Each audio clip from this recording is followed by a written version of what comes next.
In this video, I'm going to be continuing reading the dev notes from last time, and last time we ended on this part. So what's in the in-game shop? After completing elite or boss battles, you'll gain access to a supply shop where you can spend virtual tokens to purchase extra upgrades and restock modular weapon supplies, including restoring durability for melee weapons. Oh, that's nice, because, yeah, your melee weapons can die in Mash Mac, too, so if you'll be able to restore their durability during the run, you'll be able to keep on using it. Don't like what the shop is offering? You can refresh its inventory using additional virtual tokens. If you run out of virtual tokens, you can use matrix credits to keep shopping. Oh, interesting. Okay, so these purple tokens are the virtual tokens. They were also, yeah, they were up here in the top corner.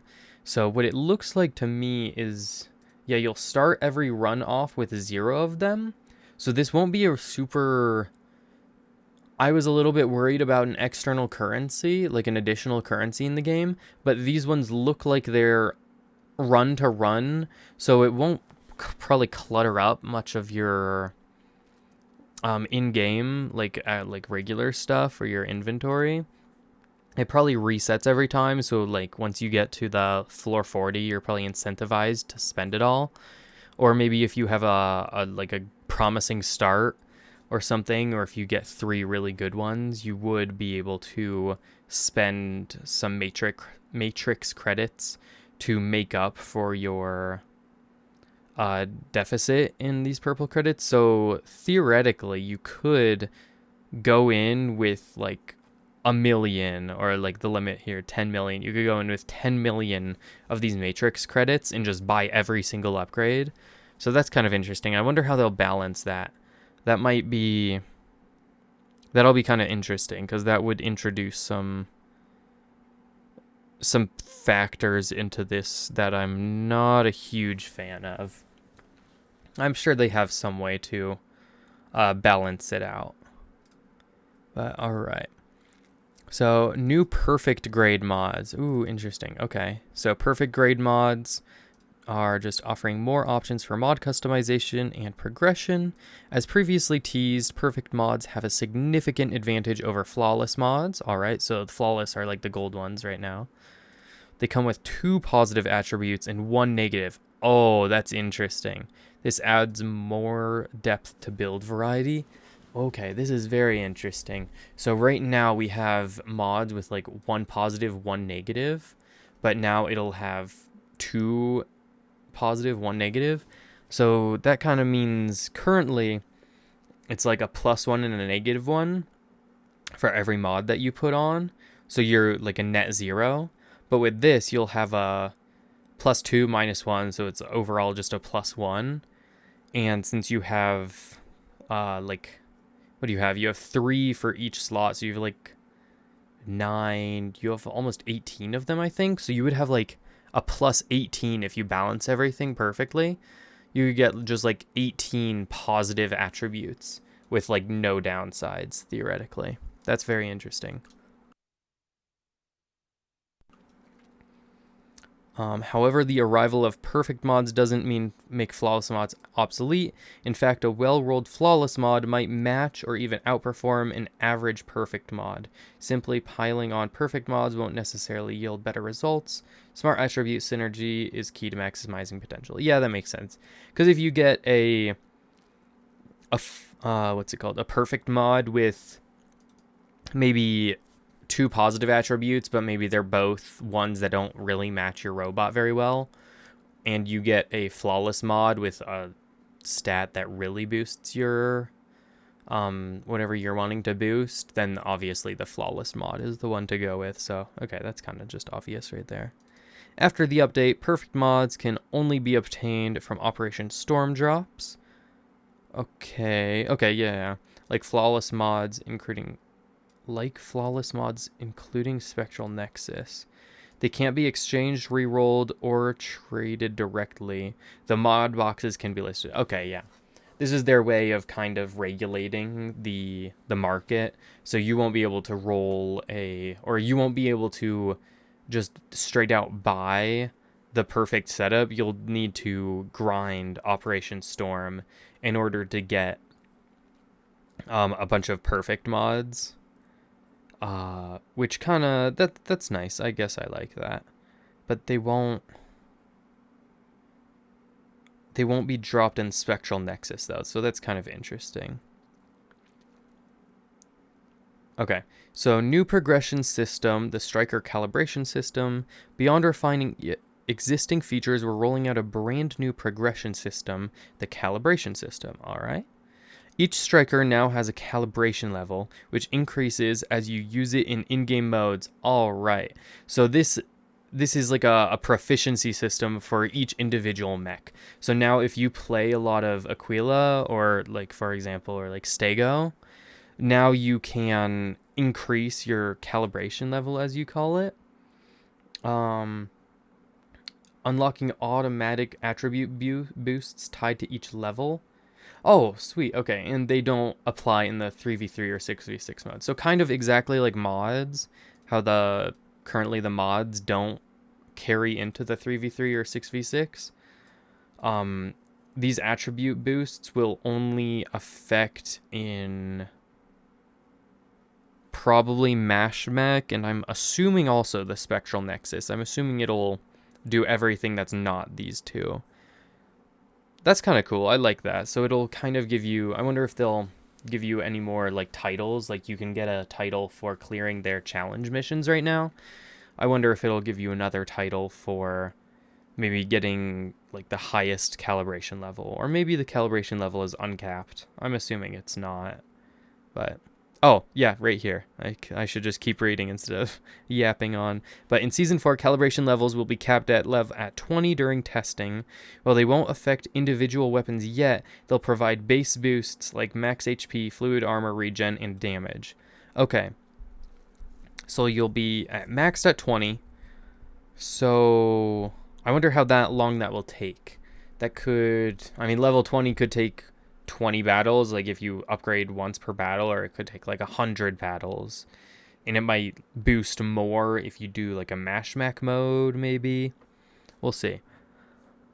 Well, they won't, or it could also be tied to like playtime, so maybe if you play like a super short 3v3 mode, it won't boost it as much, but if you play like an hour-long Mash Mech mode, it might go up a ton. But also you're able to do multiple 3v3s in that same time. Okay, well, they won't affect individual weapons yet. So yet means that in the future they have probably plans for it to affect individual weapons. They'll provide base stat boosts like max HP. Yeah, so yeah, just like survivability and damage output. That's kind of nice. So the more so you're kind of incentivized to learn one specific robot and stick with it instead of like jumping around to a bunch of them. I don't hate that. It obviously has some drawbacks that kind of you won't be at all incentivized to try other builds out right now, which is fine with me. I'm kind of also just like on one robot that I really like and I don't swap off, so this will kind of be just a strict positive to me. But I know some people who play like a huge variety of robots in the game might want to, or might just like focus down their robots to like maybe a couple that they use. But it also could be fun to try maxing out each robot, each calibration level. All right, we plan to expand the system in future updates, tailoring calibration effects for each striker to enhance PvE and Mash Mech performance. So yeah, the operation, like the Storm or Spectral Nexus and Mash Mech. Setting them apart from standard 3v3, 6v6 roles, the calibration system will also serve as a foundation for custom balancing and adjustments. Okay, that's kind of interesting. So the calibration system, yeah, so custom balancing. So this kind of means that right now there's no way to make your robots like stronger or weaker aside from them buffing them, like Mecha BREAK devs themselves going in and like giving Stego like a 20% damage nerf, for example, if they found it had too much damage. But now what you can do is with the calibration system, if you think that Stego is doing not enough damage, you can go in, increase your calibration system, and start doing 20% more damage with it. Which, that works for a little bit, but then I think everything, like, if you're doing 20% more damage, but then they get 20% more HP from the same calibration system, I don't know exactly how that custom balancing works. But actually, I do like that, though. I'm not sure if I totally agree with the reasoning, but I do like the change. In our final preview, we'll dive into updates on store and Matrix contract, including BP, Corite, returning custom strikers, and more. Stay tuned. All right, returning custom strikers. That's cool. I like that. Season 4 preview 2, new progression features, weapon upgrades, perfect mods, and calibration system. In the last preview, we introduced the PvE mode Spectral Nexus. Yeah. This time we're diving into the new out-of-battle progression features. Modular weapon upgrades, perfect grade mods. We talked about that. And striker calibration systems. We also kind of talked about that, but we did not see anything about modular weapon upgrades. Okay. Weapon upgrades. Feed similar weapons to level up. Okay, and power up your gear. Okay, I see what this is. So if you have... I'm assuming... let's actually just read first. In the weapon upgrade system, you can use weapons of the same type, levels 1 through, I think that's 4, as materials. Is that 4? And spend credits to grant XP to the weapon you want to enhance. For example, you can feed lower level Gatling guns to a higher level Gatling gun to increase its XP. To make things more convenient, the game will also introduce a new item, modular weapon upgrade modules. Okay. These items work with any type of modular weapon and provide upgrade XP based on their quality. Okay, that makes sense. So, like it says here, you will be able to, if you have a high-level Gatling gun, you can feed it low-level Gatling guns that you pick up in the Nexus mode and also Mashmac. You'll be able to feed them in. So maybe if you really like your Gatling guns, whenever you go into Mashmac, for example, you can specifically look out for other Gatling guns in-game and extract with those. So then you can just feed them to your super high-level one to increase its XP. And then these modular weapon upgrade modules. So these are just like universal ones. So you are only able to feed a Gatling gun into another Gatling gun, but you would be able to use a modular weapon upgrade module to feed into a Gatling gun or like a Hex missile launcher. You'll be able to feed it into anything like that, and they'll all have the... I'm assuming they'll give the same XP. So if you have like a level 1 Gatling gun and you feed it in, and you have a level 1 weapon upgrade module and you feed it in, they'll both give the same amount of XP. These ones are just like universal, so you might want to gather these. These will also probably be stackable, which would be nice, because right now, if you're like gathering like a ton of Gatling guns in your inventory, those each take 1 spot each. But this one, it seems like you'll probably be able to stack up as many of these as you want in your inventory, and it'll only take 1 inventory slot, is how I'm guessing it would work. They might change that, though. That might not be how it actually works. Modular weapon upgrade modules come in 6 tiers. Yeah, okay, so this is probably 6. With higher tier modules granting more XP, you can even earn these modules in Storm, Operation Storm, and leveling up your Matrix contract rewards, or purchasing them from the in-game shop. Okay. Different quality modular weapons require the same resources to upgrade to the same level. Oh, interesting. However, their maximum upgrades levels vary. Oh, okay, so if you have a level 1 and a level 5 Gatling gun, you'll be able to upgrade your level 1 Gatling gun to level 10 and your level 5 weapon to 10 as well. But the 5 weapon can go all the way up to 15 instead.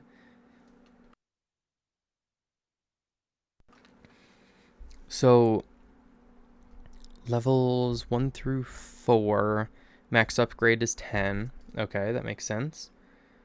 and level 5 gets to 15. So you'll level 6 weapons, like even with them doing a higher base damage than like a level 1 weapon, you'll be able to get it 10 levels higher. So that's like a huge improvement in quality. But I wonder if maybe a level 10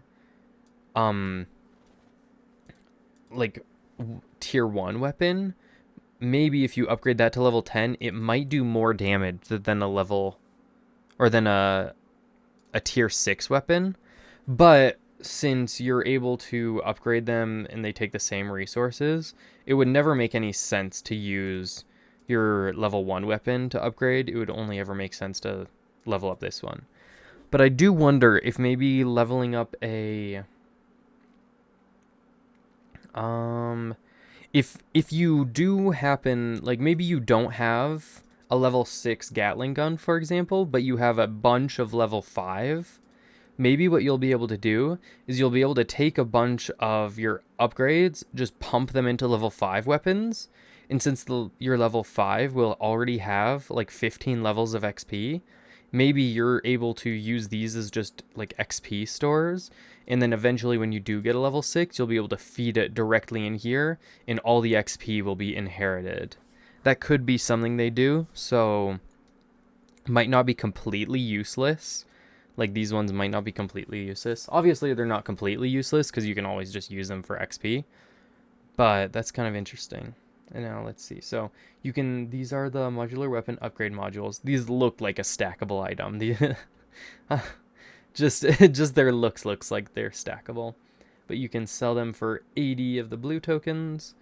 Oh, and it gives 5 XP. So this is level 1 and it gives 5 XP. So, okay. I wonder how much the level 6 ones give. Twin rocket launcher +1. Oh wow. That's a 10% damage boost for 1 level. That is insane. And this is I don't know if we can see what tier this twin rocket launcher is. Sellable for 80. So this, yeah, I'm not sure what tier it is. But wow, okay. So 10% per level. So you'd be able to get a 200% damage boost for a level 6 weapon. That's kind of crazy. Okay. That'll be kind of fun though. I think you can bring those into this time we're diving into the battle progression. Are you able to bring the upgraded weapons into Operation Storm? Because if so, that will make regular Storm missions, like where you're doing against other people, that'll make them kind of crazier. Because if you run into someone with like a level 20 tier 6 sniper weapon type thing, I would assume if you're like under leveled, like if your calibration is under leveled and everything, you might just be able to be one shot by something like that, because that would do insane damage. But I also wonder if you're able to take someone out, you'll also probably be able to take their level 20 tier 6 weapon. So that's kind of interesting. It's always a trade-off with those modes. But this is where I'm going to end the video. Hope you found my insight kind of interesting or anything. Let me know if you found anything else in the updates in the comments. Thanks for watching.